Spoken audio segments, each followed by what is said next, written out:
दोस्तों, एक दिन की बात है जब कर्ण मेरी बड़ी बहन रेखा दीदी से उनके कमरे में गुपचुप बातें कर रहा था। मैं उस वक्त खिड़की के छोटे से रोशनदान से छिपकर उन्हें ताक रहा था। मौका देखते ही मैंने अपने फोन के कैमरे से उनकी कुछ तस्वीरें खींच लीं। कर्ण, जो हमारे पड़ोस में रहने वाला एक नौजवान चित्रकार है, अक्सर रेखा दीदी से छिप छिप कर मिलता था। मुझे उनकी यह गुप्त मुलाकातों का राज पता चल चुका था। इसीलिए तस्वीरें लेते वक्त मैंने खास ख्याल रखा, फोन को साइलेंट पर रखा और कैमरे की आवाज को भी बंद कर दिया। उस समय मेरे पास खुद का कोई बढ़िया कैमरा फोन नहीं था, तो मैंने अपने दोस्त से उसका फोन उधार लिया था। तस्वीरें खींचने के बाद मैंने उन्हें अपने लैपटॉप में ट्रांसफर कर लिया और दोस्त के फोन से सारी तस्वीरें हटा दी। फिर मैंने दोस्त को उसका फोन लौटा दिया। इसके बाद मैंने एक फोटो एडिटिंग टूल का इस्तेमाल करके तस्वीरों की चमक को थोड़ा बढ़ाया, ताकि रेखा दीदी और करण के चेहरे साफ तौर पर नजर आए। फिर मैंने एक रंगीन प्रिंटर से उन तस्वीरों को छाप लिया। अब मुझे बस सही वक्त का इंतजार था। मेरा इरादा था कि इन तस्वीरों को रेखा दीदी के सामने लाकर उन्हें डरा दूं और अपनी बात मनवाने के लिए मजबूर करूं।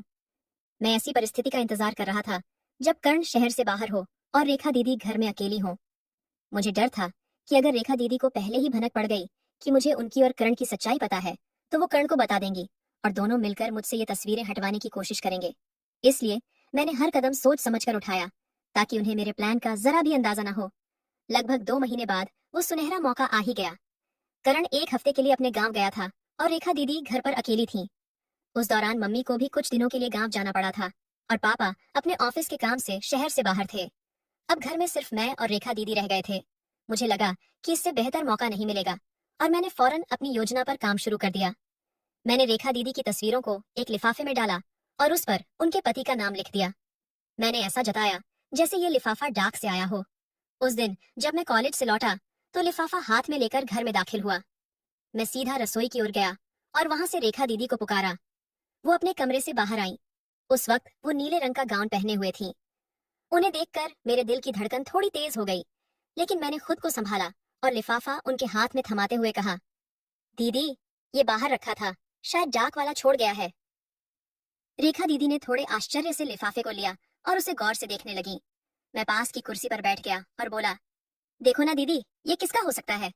उन्होंने जवाब दिया, पता नहीं, ससुराल से तो ऐसा कुछ नहीं आता। फिर उन्होंने लिफाफा खोला और अंदर की तस्वीरें निकाली। जैसे ही पहली तस्वीर पर उनकी नजर पड़ी, उनकी आंखें चौड़ी हो गईं और चेहरा एकदम पीला पड़ गया। वो डर से कांपने लगी और कुछ बोल नहीं पाई। मैंने धीरे से पूछा, क्या हुआ दीदी, सब ठीक तो है? वो चौंक कर मेरी तरफ देखी और उदासी भरे लहजे में बोली, हाँ। फिर जल्दी से कहा, शायद ये उनके लिए आया है, मैं इसे संभाल लेती हूँ। ये कहते हुए वो तेजी से अपने कमरे की ओर चली गईं। उनके जाने के बाद मुझे थोड़ा सुकून मिला। मैं सोचने लगा कि अब आगे क्या होगा। रेखा दीदी ने तस्वीरें देख ली थीं और उनके चेहरे से साफ पता चल रहा था कि उन्हें गहरा धक्का लगा है। शायद वो मुझसे अपनी भावनाएं छिपाने के लिए कमरे में भाग गई थीं, लेकिन मैंने अपनी योजना को आगे बढ़ाने का फैसला कर लिया था। अब मुझे अपने इरादे को पूरा करना था। हालांकि मन में थोड़ा डर और उत्सुकता दोनों थी कि आगे क्या होने वाला है। फिर मैंने आराम से खाना खाया और अपने कमरे में जाकर बिस्तर पर लेट गया। मैंने सोचा कि रेखा दीदी को थोड़ा वक्त देना चाहिए, ताकि वो अपने आप को संभाल सके। अगले 2 घंटों तक मैं बस यही सोचता रहा कि अब अगला कदम क्या होगा। इसके बाद मैं उठा और रेखा दीदी के कमरे के दरवाजे पर पहुंचकर हल्के से खटखटाया। अंदर से उनकी आवाज आई, क्या है? मैंने कहा, दरवाजा खोलो ना। उन्होंने पूछा, क्यों?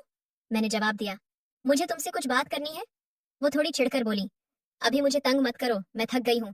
मैंने फिर कहा, बस 1 मिनट के लिए खोल दो। थोड़ी देर खामोशी के बाद उन्होंने दरवाजा खोला और मुझे अंदर आने दिया। वो बिस्तर पर बैठ गईं और थके हुए अंदाज में बोली, जल्दी बोलो, मेरा सिर फट रहा है, मुझे आराम करना है। मैंने चिंता जताते हुए कहा, दीदी, तबीयत खराब है क्या? उन्होंने गुस्से से कहा, मैं ठीक हूँ, जो कहना है वो जल्दी कहो। मैंने कहा, मेरे फोन में कुछ तस्वीरें हैं जो मैं तुम्हें दिखाना चाहता हूँ। ये सुनते ही वो सतर्क हो गई और बोली, कैसी तस्वीरें और मुझे क्यों दिखा रहे हो? मैंने हल्के से हंसते हुए कहा, अरे पहले तो देख लो, तुम्हें अच्छी लगेंगी। उन्होंने ठंडे लहजे में कहा, मुझे कुछ नहीं देखना, तुम यहाँ से जाओ। तब मैंने गंभीर होकर कहा, अगर नहीं देखोगी तो बाद में अफसोस होगा। अब वो उलझन में पड़ गई और बोली, क्या मतलब है तुम्हारा? ठीक है, जल्दी दिखाओ। मैं थोड़ा उत्साहित था, लेकिन नर्वस भी। मैं उनके पास गया, फोन निकाला और गैलरी खोली। रेखा दीदी स्क्रीन की तरफ ध्यान से देख रही थी। पहली तस्वीर मम्मी की थी, जो रसोई में खाना बना रही थी। ये देखकर उन्होंने राहत की सांस ली और फोन अपने हाथ में ले लिया। मैंने कहा, आगे की तस्वीरें देखो, बहुत शानदार हैं। वो स्क्रॉल करने लगी। आगे मम्मी पापा की कुछ आम तस्वीरें थीं, फिर रेखा दीदी और करण की भी कुछ साधारण तस्वीरें थीं। फिर जैसे ही अगली तस्वीर आई, जिसमें वो और करण करीब खड़े थे, उनकी आंखें फैल गईं और वो घबराकर मेरी ओर देखने लगीं। मैंने इशारे से उन्हें अगली तस्वीर देखने को कहा। अगली तस्वीर में वो और करण एक दूसरे को गले लगाए हुए थे। ये देखते ही वो गुस्से में मेरे पास आईं और बोली, बदमाश, ये तस्वीरें तुमने कहाँ से ली? मैंने तेजी से फोन उनके हाथ से छीन लिया। उन्होंने फोन वापस लेने की कोशिश की, लेकिन मैंने उसे अपनी जेब में डाल लिया। वो गुस्से से चीखीं, बेशर्म, ये तस्वीरें कहाँ से लाया? जल्दी बता। मैंने शांति से कहा, मैंने खुद खींची है। ये सुनकर वो हक्की बक्की रह गई और बोली, कब? कहाँ? कैसे? मैंने शांत लहजे में बताया, मुझे तुम्हारे और करण के बारे में सब पता है। ये तस्वीरें मैंने गोदाम की खिड़की से खींची हैं। ये सुनते ही वो समझ नहीं पाई कि क्या करें और फूट फूट कर रोने लगी। मेरा सब कुछ खत्म हो गया, मेरी जिंदगी बर्बाद हो गई। वो बड़बड़ाते हुए बिस्तर पर ढह गई और तकिए में मुंह छिपाकर जोर जोर से रोने लगी। मैं चुपचाप बिस्तर के किनारे बैठ गया और उन्हें देखता रहा। वो वहीं पड़ी सुबक रही थी। उनका नीला गाउन उनके शरीर से चिपक गया था, जिससे उनकी शक्ल साफ दिख रही थी। कुछ देर बाद जब उनका रोना थोड़ा कम हुआ, मैंने उनके कंधे पर हाथ रखा और कहा, दीदी, अब बस करो, उठो। लेकिन वो रोती रही। थोड़ी देर बाद मैंने फिर कहा, दीदी, मैं ये तस्वीरें किसी को नहीं दिखाऊंगा, मुझ पर यकीन करो। ये सुनकर उन्होंने धीरे से सिर उठाया और मेरी ओर देखा। उनके चेहरे पर गुस्सा साफ दिख रहा था। मैंने कहा, जैसी हो वैसी ही देख रहा हूं। वो तिल मिलाकर बोली, क्या मतलब है तेरा? मैंने कहा, जिस तरह तुम करण के साथ रहती हो उसी की बात कर रहा हूं। उन्होंने गुस्से से कहा, तू मुझसे ऐसी बेहुदा बातें कैसे कर सकता है? मैं तेरी दीदी हूं। मैंने शांत स्वर में कहा, क्या ये बात गलत है? वो झल्ला कर बोली, करण के साथ जो होता है वो अलग है, लेकिन तू मेरा भाई है, तुझे ऐसा नहीं कहना चाहिए। मैंने उन्हें ताना मारते हुए कहा, जब करण के साथ थी तब तुम्हारी इज्जत कहाँ गई थी? इस पर उन्होंने गुस्से से जवाब दिया, उसने मुझे मजबूर किया था। फिर धीरे से बोली, देख रवि, पहली बार मजबूरी में हुआ था, लेकिन बाद में मैं खुद उससे जुड़ गई। प्लीज रवि, अब ये सब बंद कर दे। मैंने ठंडे लहजे में कहा, ठीक है, कुछ नहीं कहता, लेकिन ये तस्वीरें मैं अपने पास रखूंगा। जरूरत पड़ी तो इन्हें छपवाकर डाक से भेज दूंगा। ये सुनकर वो सिर झुकाकर फिर से रोने लगी। उन्हें इस हाल में देखकर मेरे मन में दो विचार आए, या तो उन्हें ऐसे ही छोड़ दूं या फिर उन्हें पूरी तरह अपने काबू में कर लूं। कुछ देर रोने के बाद उन्होंने सिर उठाया और आंसुओं से भरी आंखों से बोली, रवि, मैं तेरी बहन हूं, तू मेरे साथ ऐसा क्यों कर रहा है? मेरी जिंदगी तबाह हो जाएगी। मैंने सख्त लहजे में कहा, ये सब सोचना तुझे करण के साथ जाने से पहले चाहिए था। वो सुबकते हुए बोली, पहली बार मजबूरी थी, मैं लाचार थी। मैंने साफ पूछा, लेकिन बाद में तो तू अपनी मर्जी से उसके साथ थी, इसमें मेरा क्या कसूर? उन्होंने सफाई दी, रवि, तेरे जीजू बाहर रहते हैं, मेरी भी अपनी जिंदगी है, अपने सपने हैं, तू ऐसा क्यों कर रहा है? मैंने तंज कसते हुए कहा, वाह दीदी, तो इसका मतलब तू किसी के भी साथ रह सकती है। उन्होंने फिर वही कहा, उसने मुझ पर जोर डाला था। मैंने तीखे स्वर में पूछा, तो क्या, अगर मैं भी ऐसा करूं तो? वो गुस्से से चिल्लाई, रवि, तू बहुत गंदी बात कर रहा है, तुझे शर्मिंदगी महसूस करनी चाहिए। मैंने कहा, जो सच है वही बोल रहा हूँ। वो बोली, भाई ऐसा नहीं करते। मैंने जिद पकड़ते हुए कहा, भाई बहन का रिश्ता तो तुझ में रहा ही नहीं, अगर होता तो तू ऐसा न करती। जब उसने जबरदस्ती की तब तुझे मुझे बताना चाहिए था। इस पर वो रोते हुए बोली, भाई, मैं मर जाऊंगी। मैंने सख्ती से कहा, दीदी, इससे कुछ नहीं बदलेगा, सच तो सामने आएगा ही। फिर वो रोते हुए बोली, तू मुझसे बदला ले रहा है, इसलिए ये सब कर रहा है। मैंने कहा, मान ले ऐसा ही है, बहन है तो क्या? जब तू किसी और के साथ रह सकती है तो मुझे क्यों रोकती है? अब वो और जोर से रोने लगी। उन्होंने अपना चेहरा हाथों में छिपा लिया और सिसकियां भरने लगी। लेकिन मैं अपने इरादे से टस से मस नहीं हुआ, क्योंकि मैं पीछे हटने वाला नहीं था। करीब 20 मिनट बाद उन्होंने रोना बंद किया और मेरी तरफ देखते हुए बोली, तू सचमुच मुझसे वो मांग रहा है जो अनमोल है? मैंने कहा, हाँ दीदी, अगर तू चाहती है कि ये तस्वीरें किसी को न दिखे तो तुझे मुझे देना होगा। वो बोली, लेकिन रवि, तू मेरा भाई है। हे भगवान, मैं क्या कर रही हूँ? और वो फिर से रो पड़ी। मैंने शांत स्वर में कहा, दीदी, ये सब तेरे अपने की का नतीजा है।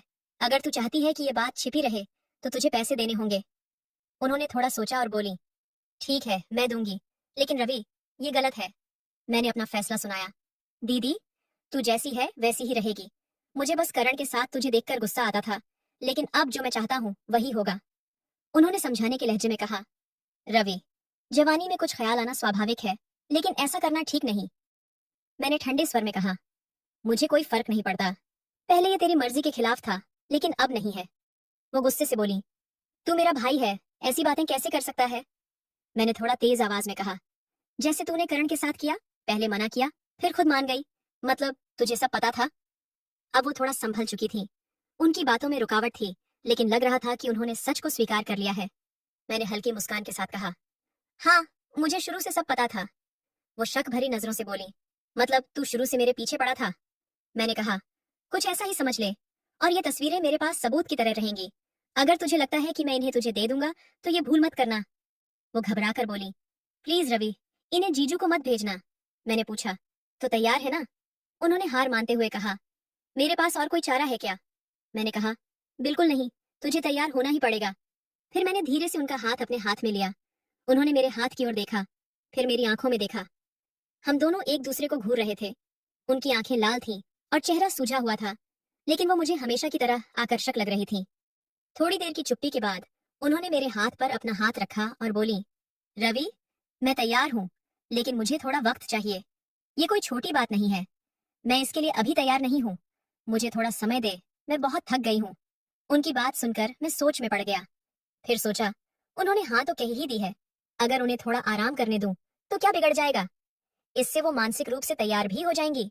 मैंने कहा, ठीक है दीदी, तुम आराम कर लो, मैं 2 घंटे बाद आता हूँ, लेकिन तब कोई बहाना नहीं चलेगा।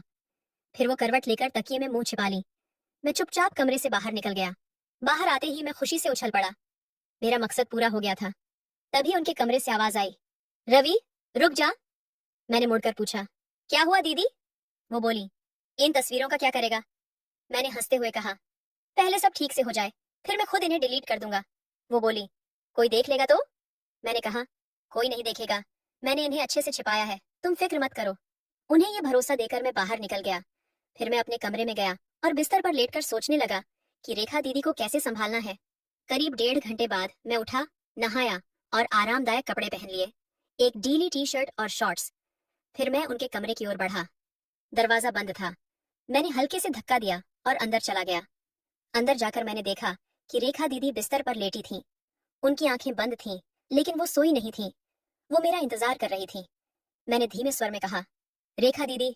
उन्होंने आंखें नहीं खोली, लेकिन जवाब दिया, क्या है? मैंने पूछा, आंखें बंद करके क्यों लेटी हो? वो बोली, तो क्या करूं, तुझे मुझसे बात जो करनी है। मैंने कहा, हाँ, लेकिन आंखें बंद होंगी तो कैसे बात होगी? वो बोली, क्या मेरी आंखों से बात करेगा? मैंने कहा, नहीं, पर मेरी बात पूरी होने से पहले वो बोली, देख रवि, वक्त मत बर्बाद कर, इसलिए तो मैं यहाँ तैयार होकर लेटी हूँ। मैंने हिचकते हुए कहा, दीदी, ये सब सही नहीं लग रहा। वो बोली, तुझे नहीं लग रहा होगा, लेकिन मुझे अब सब समझ आ गया है, ये सब तेरी वजह से हुआ है। मैंने पूछा, क्या अब तुम तैयार हो? उन्होंने कहा, नहीं, लेकिन मेरे पास और रास्ता क्या है, इसीलिए तू इससे कुछ सबक ले ले। लेकिन याद रख, तू मेरा भाई है, मैं तेरे साथ ऐसा नहीं सोच सकती। मैंने कहा, पहले भी तूने ऐसा ही कहा था, लेकिन बाद में तूने खुद माना ना। वो बोली, वो दूसरी बात थी, लेकिन तू मेरा भाई है। मैंने सोचा और कहा, ठीक है दीदी, अगर तुझे ठीक नहीं लगता तो छोड़ दे, मैं फिर कभी इस बारे में नहीं बोलूंगा, लेकिन अगर तू कोशिश करेगी तो शायद तुझे भी अच्छा लगे। इस पर वो चुप रही। मैं उन्हें मनाने की कोशिश करता रहा। तो दोस्तों, ये थी हमारी आज की कहानी। आपको ये कैसी लगी? कमेंट में जरूर बताएं। अगर पसंद आई हो तो लाइक करें और अपने दोस्तों के साथ शेयर करें। ऐसी ही रोमांचक कहानियों के लिए हमारे चैनल को सब्सक्राइब करें और बेल आइकन दबाना न भूलें, ताकि आप कोई भी कहानी मिस न करें। धन्यवाद।